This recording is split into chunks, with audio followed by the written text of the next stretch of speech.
Good day and welcome back to another DBZ Dokkan Battle video. In this video we're going to be taking a look at the Swirling Ambition Turles Giant Ape and getting a good look at him at a rainbow level in the Hidden Potential system. Now Turles is pretty good. He's really solid. I like his EZA a lot. He's pretty good help alongside the physical Turles as well. So overall he's quite solid. He is at all times lead of 80%, greatly raises attack for one turn, causes supreme damage with a high chance of stunning the enemy.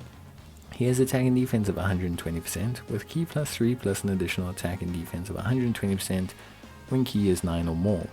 He has an additional defense of 120% when there are 5 or more space traveling category warriors on the team, and he launches an additional attack that has a high chance of becoming a super attack when there's another planetary destruction category ally attacking in the same turn, or a low class warriors category enemy. He turns into a giant ape and he just has a flat 10% chance to turn into a giant ape. The giant ape form is nothing too wild. The giant ape form essentially just has key +3 and attack of 50%. So it's just kind of a nice add-on basically. In terms of Turles overall, I would say he is really solid as a second slot unit, gaining a lot of defense on super, as I'm sure you can imagine.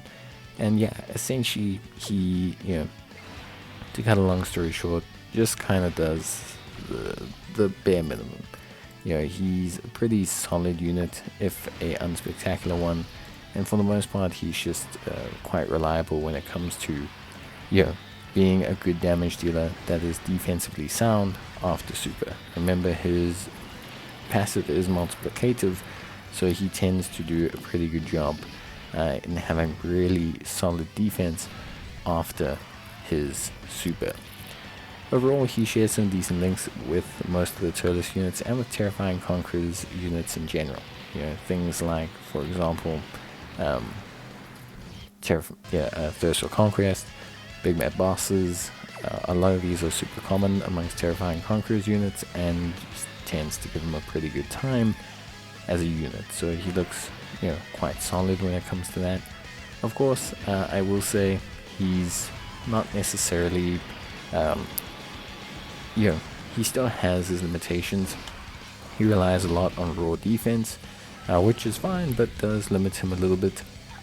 And of course, he does need space traveling warriors category enemies to truly have very high defense.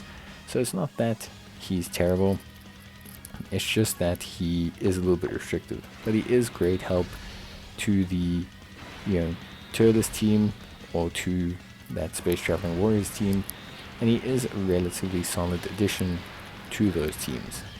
So for me overall, I think he's solid, if not really good. I think he's a good second slot unit. Not that we don't have enough of those. I think he's a good enough second slot unit to be super interesting and honestly just relatively solid. I think he does a pretty good job, and I think overall he gives a pretty good solid stability to that second slot for this team. Damage is good. We're talking 6 million. He has built-in additionals, so you can build him full crit. And after super, we're talking about enough defense to tank normals in pretty much any event in the game. Is he going to tank supers? No, but he's still really solid. And I think he's a nice pairing partner for any kind of first slot tank that has Thirst for Conquest or Big Bad Bosses. He's also a surprisingly good unit to run alongside the Piccolo Jr., which is also something that's pretty good. So that suits Piccolo Jr. I think it helps him out a lot, and it makes him just look a little bit better, I think.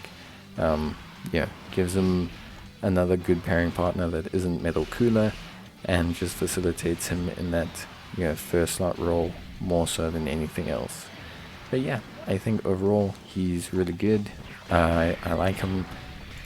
Obviously a good buff for giant form as well, which is a category that's always needing buffs because they link so terribly. So I think that's definitely something that's quite solid and something that he brings as well. Like I said, link wise we're looking at Big Bad Bosses, Thirst for Conquest, things like that. which are all really solid links without being distinctly terrible. You need to link level them though, so you need to give them a little bit of effort to really get the best out of them. You don't need to link level them to see them be good.